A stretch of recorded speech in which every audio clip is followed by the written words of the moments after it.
Welcome to Jen Steno classes.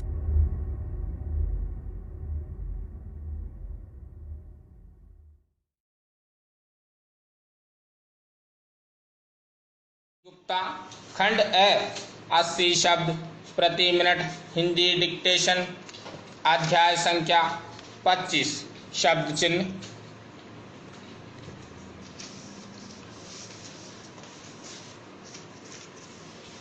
Dictation शुरू होगी 3 second बाद। Yes, ready, start. सभापति महोदय, अब मैं आर्थिक मामलों पर आना चाहता हूं। मैं अधिक समय नहीं लूंगा। इस बात को सभी स्वीकार करेंगे कि तीव्र गति ये हमारी आर्थिक प्रगति हो, इसका प्रबंध किया जाना चाहिए।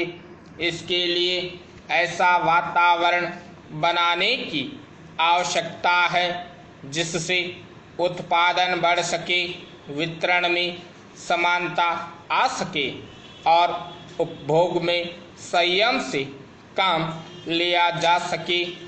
हर बजट का और हर कर प्रस्ताव को इसी कसौटी पर कसा जाएगा, यथा क्या इससे उत्पादन बढ़ता है, क्या वितरण में समानता आती है, और तीसरी बात यह कि क्या हम देश में वातावरण बना सकते हैं कि लोग जितना कमाते हैं उतना खर्च न करें, इसमें से बचाएं और उसे राष्ट्र की समृद्धि में लगाएं।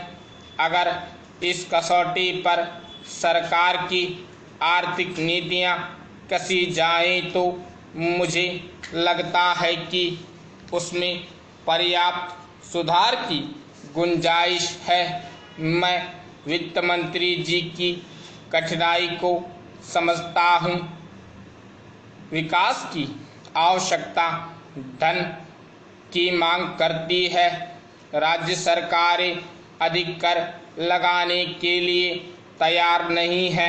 वे केंद्र से कर्जा लेकर अपना काम चलाना चाहते हैं। वह कोई वित्तीय अनुशासन नहीं है। यह सारा बोझ केंद्र को उठाना पड़ेगा और केंद्रीय सरकार कठिनाई में पड़ेगी। इसलिए मैं समझता हूं और सुझाव को दोहराना चाहता हूं कि राज्यों को इस संबंध में निर्देश दिया जाना चाहिए।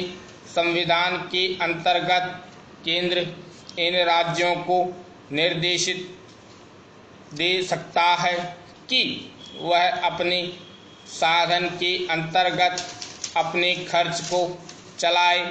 केंद्र के कर्ज पर निर्भर नहीं रहना चाहिए। विशेष परिस्थितियों में कर्जा दिया जा सकता है, लेकिन कर्जा लेकर अपना काम चलाना यह उनका स्वभाव नहीं बनना चाहिए। अपवाद स्वरूप में कर्जा लेकर वह किसी विशेष परिस्थिति का सामना करने के लिए प्रस्तुत हों तो उसका विरोध नहीं किया जा सकता।